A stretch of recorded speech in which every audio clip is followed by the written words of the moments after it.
ಮೈಸೂರು ಜಿಲ್ಲೆಯ ಸಾಲಿಗ್ರಾಮ ಪಟ್ಟಣದಲ್ಲಿ ಪತ್ರಕರ್ತನ ಮೇಲೆ ಹಲ್ಲೆ. ಹೌದು, ಇತ್ತೀಚೆಗೆ ಸಾಲಿಗ್ರಾಮ ಪಟ್ಟಣದಲ್ಲಿ ಸರ್ಕಾರಿ ಶಾಲೆಯ ಕಟ್ಟಡ ಒಡೆದು ರಸ್ತೆ ಮಾಡಿಕೊಂಡ ಬಗ್ಗೆ ಸುದ್ದಿ ಮಾಡಿದ ನಮ್ಮ ವಾಹಿನಿ. ಇದರ ವಿರುದ್ಧ ದ್ವೇಷ ಕಾಡುತ್ತಿದ್ದ ಕಿಡಿಗೇಡಿಗಳು ನಿನ್ನೆ ರಾತ್ರಿ ನಮ್ಮ ವರದಿಗಾರರಾದ ಬ್ರಿಜೇಶ್ ಅವರು ಸಾಲಿಗ್ರಾಮದ ಚುಂಚನ ರಸ್ತೆಯಲ್ಲಿ ಮೃತಪಟ್ಟಿದ್ದ 3 ಯುವಕರ ಬಗ್ಗೆ ಮಾಹಿತಿ ಕೇಳಲು ಹೋದಾಗ ಅಲ್ಲೇ ಇದ್ದ ಕಿಡಿಗೇಡಿಗಳು ಏಕಾಏಕಿ ಬ್ರಿಜೇಶ್ ಅವರಿಗೆ ಅವಾಚ್ಯ ಶಬ್ದಗಳಿಂದ ನಿಂದಿಸಿ ಮಾರಣಾಂತಿಕ ಹಲ್ಲೆ ನಡೆಸಿದ್ದಾರೆ. ಈ ಸಂಬಂಧ ಈಗಾಗಲೇ ಸಾಲಿಗ್ರಾಮ ಪೊಲೀಸ್ ಠಾಣೆ ದೂರು ನೀಡಿದ್ದು ಬ್ರಿಜೇಶ್ ಅವರು ಆಸ್ಪತ್ರೆಗೆ ದಾಖಲಾಗಿದ್ದಾರೆ. ಸರಿ ತಪ್ಪುಗಳನ್ನು ಜನರಿಗೆ ತೋರಿಸುವ ಮತ್ತು ಮಾಧ್ಯಮದವರಿಗೆ ಈ ರೀತಿ ಹಲ್ಲೆ ಮಾಡಿದ್ರೆ ಇನ್ನು ಸಾಮಾನ್ಯ ಜನರ ಪರಿಸ್ಥಿತಿ ಏನು ಎಂದು ಅಲ್ಲಿನ ಸಾರ್ವಜನಿಕರು ಪ್ರಶ್ನೆ ಮಾಡಿದ್ದಾರೆ. ಆದ್ದರಿಂದ ಕೂಡಲೇ ಹಲ್ಲೆ ಮಾಡಿದ ದುಷ್ಕರ್ಮಿಗಳನ್ನು ಬಂಧಿಸಬೇಕಾಗಿ ನಮ್ಮ ವಾಹಿನಿಯ ಮುಖೇನ ಪೊಲೀಸ್ ಅಧಿಕಾರಿಗಳಿಗೆ ಮನವಿ ಮಾಡುತ್ತಿದ್ದೇವೆ.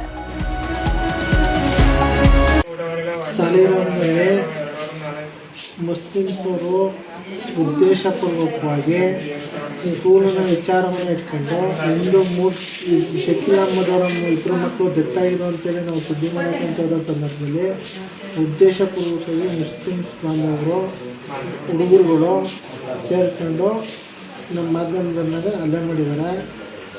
ಈಗಲೇ ನಾನು ಸರ್ಕಲ್ ಇನ್ಸ್ಪೆಕ್ಟ್ರು ಶಶಿಕುಮಾರ್ ಅವರಿಗೆ ಮತ್ತು ಪೊಲೀಸ್ SP ರಘು ಅವರಿಗೆಲ್ಲ ಮಾಹಿತಿ ತಿಳಿಸಿದ್ದೀವಿ. ನಮ್ಮ ಮೀಡಿಯಾ ನಿಮ್ಗೇನಾರ ಬೇಕು ಅಂತಲ್ಲಿ ನಮ್ಮ ಟೀ ಅಂಗಡಿ ಹೋದರೆ ನಿಮಗೆ ಪರ್ಟಿಕ್ಯುಲರ್ ಟೀ ವಿಡಿಯೋಗಳೆಲ್ಲ ಸಿಗುತ್ತೆ.